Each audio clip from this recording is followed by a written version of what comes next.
കഴിഞ്ഞ ദിവസം ഏതോ ഒരു ഇയാൾ എന്നോട് പറഞ്ഞത് ഒരു വീട്ടിൽ 3 സ്ത്രീകൾ മാത്രമുള്ള ഒരു വീട് സന്ദർശിക്കാൻ ഇലക്ഷന്റെ ഒക്കെ ഭാഗമായിട്ട് മറ്റോ പോയ ഒരു റിട്ടയേർഡ് ഉദ്യോഗസ്ഥയാണ്.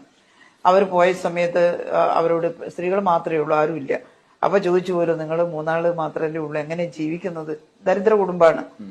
അപ്പൊ അതിൽ പ്രായമുള്ള ഒരു സ്ത്രീ പറഞ്ഞത്ര, ഞങ്ങൾക്ക് പിറക്കാതെ പോയ മകൻ ഞങ്ങളെ രക്ഷിക്കുന്നു. അപ്പൊ കേട്ടപ്പോ പെട്ടെന്ന് എനിക്ക് തോന്നി, പക്ഷെ ഇവർക്കന്ന് മനസ്സിലായില്ല ആരാണത് ചോദിച്ചു പോലും. ഞങ്ങൾക്ക് പിറക്കാതെ പോയ മകൻ ഞങ്ങളെ രക്ഷിക്കുന്നു.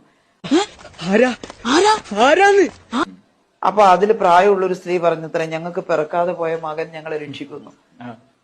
അപ്പൊ കേട്ടപ്പോ പെട്ടെന്ന് എനിക്ക് തോന്നി, പക്ഷെ ഇവർക്കന്ന് മനസ്സിലായില്ല ആരാണത് ചോദിച്ചു പോലും. ഞങ്ങൾക്ക് പിറക്കാതെ പോയ മകൻ ഞങ്ങളെ രക്ഷിക്കുന്നു. അത് മറ്റാരുമല്ല, കേരളത്തിന്റെ മുഖ്യമന്ത്രി.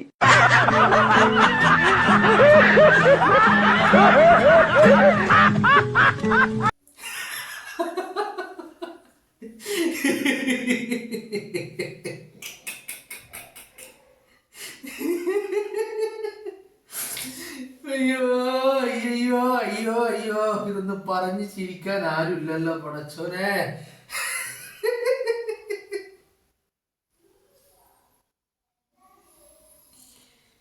ഞാൻ ആലോചിക്കുന്നതേ, ഷാഫിയുടെ അടിയുടെ ഊക്കുണ്ടല്ല, അതിന്റെ ഒരു ഘനം, അതിന്റെ ഒരു പ്രഹരത്തിന്റെ ഒരു ആഴം, ശക്തി എന്നൊക്കെ പറയുന്നത് എത്രമാത്രം ഉണ്ട് എന്ന് ഈ വാക്കുകളിൽ നിന്ന് നമുക്ക് മനസ്സിലാക്കാൻ സാധിക്കുന്നുണ്ട്.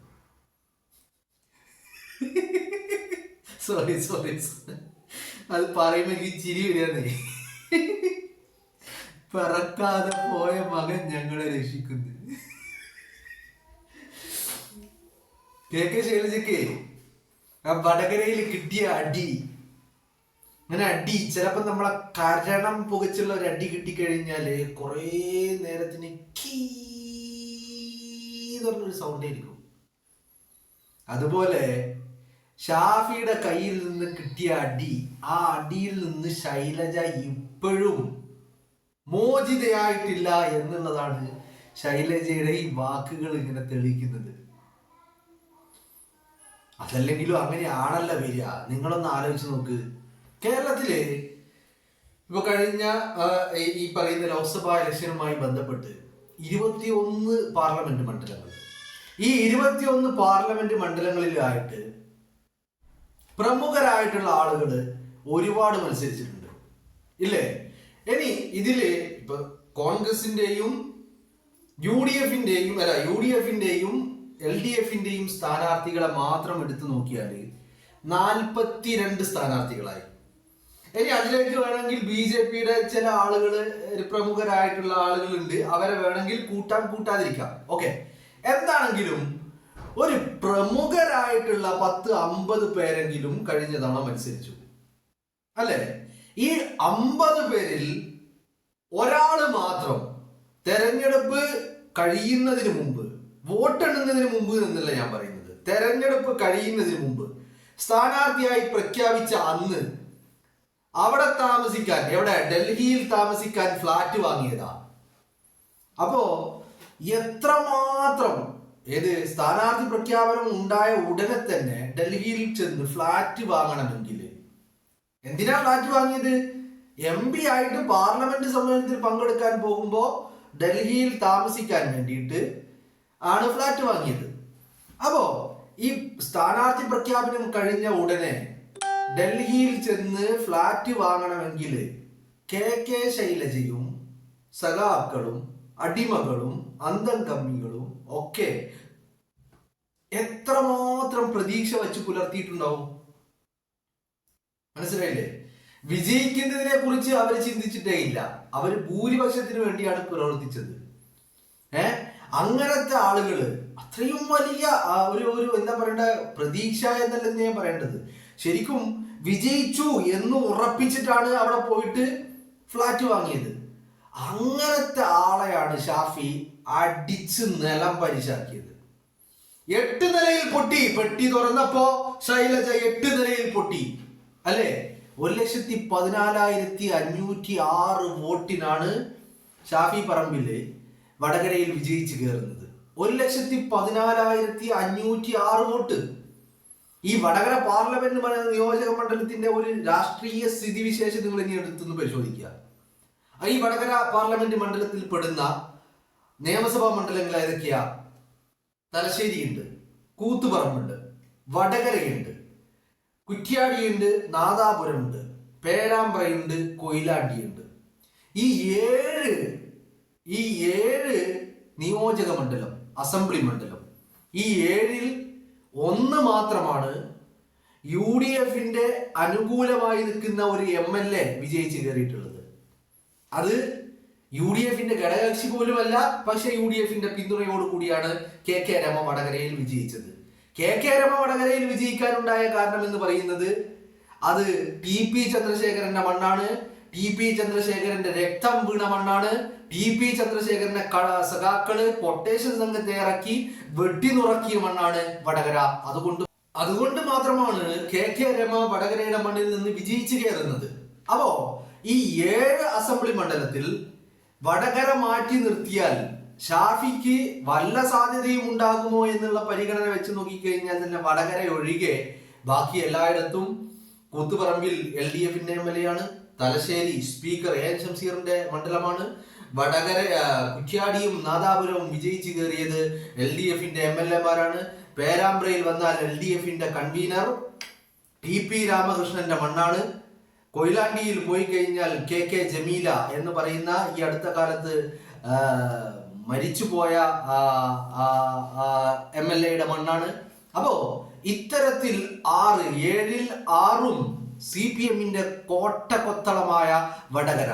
ആ വടകരയിൽ നിന്ന് KK ശൈലജ എന്ന് പറഞ്ഞാൽ ആ തെരഞ്ഞെടുപ്പിൽ LDF നിർത്തിയ സ്ഥാനാർത്ഥികളിൽ, LDF സ്ഥാനാർത്ഥികളായി മത്സര രംഗത്തുണ്ടായ സ്ഥാനാർത്ഥികളിൽ ഏറ്റവും പ്രഗത്ഭ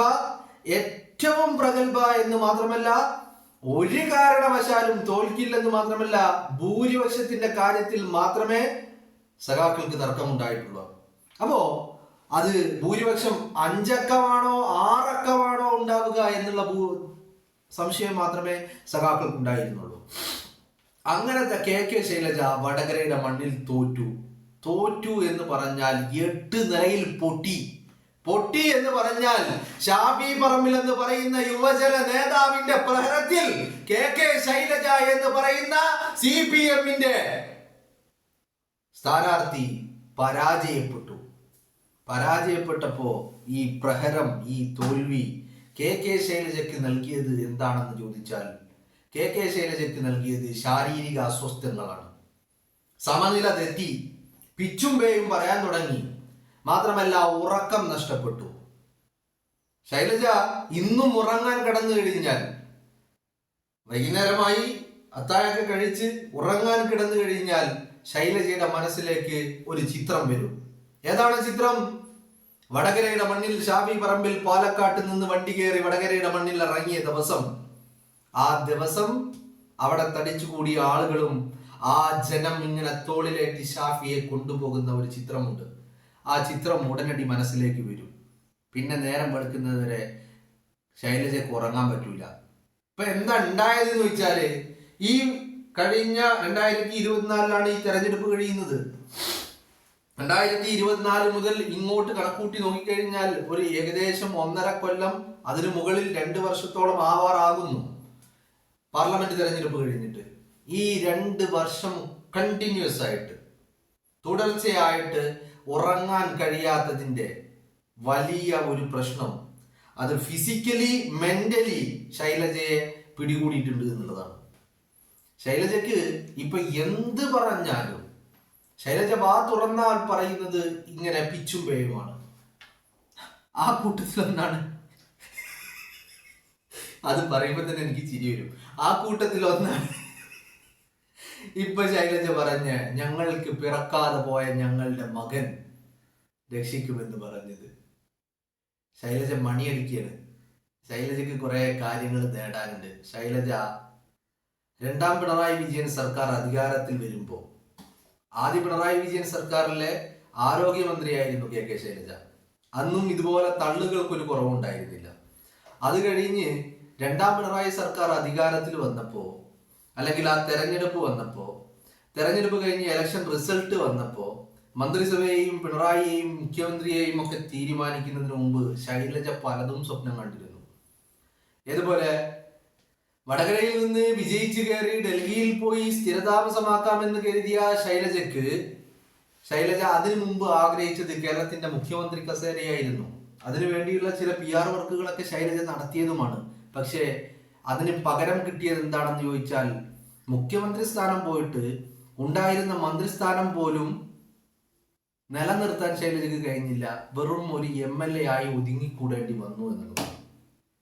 അങ്ങനെ തിരിച്ചടി ഇങ്ങനെ നേരിട്ട് കൊണ്ട് നിൽക്കുന്ന സമയത്താണ് ശൈലജയെ പാർലമെന്റിലേക്ക് മത്സരിപ്പിക്കുന്നത്.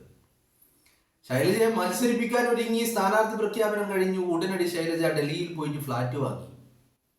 ആ ഫ്ലാറ്റും പോയി, കൊടുത്ത പണം പോലും തിരിച്ചു കിട്ടിയില്ല. കാരണം എന്താ, അന്ന് പോയിട്ട് വലിയ ഒരു മാർക്കറ്റ് ഇങ്ങനെ ഫ്ലക്ച്വേറ്റ് ആയി നിൽക്കുന്ന സമയത്താണ്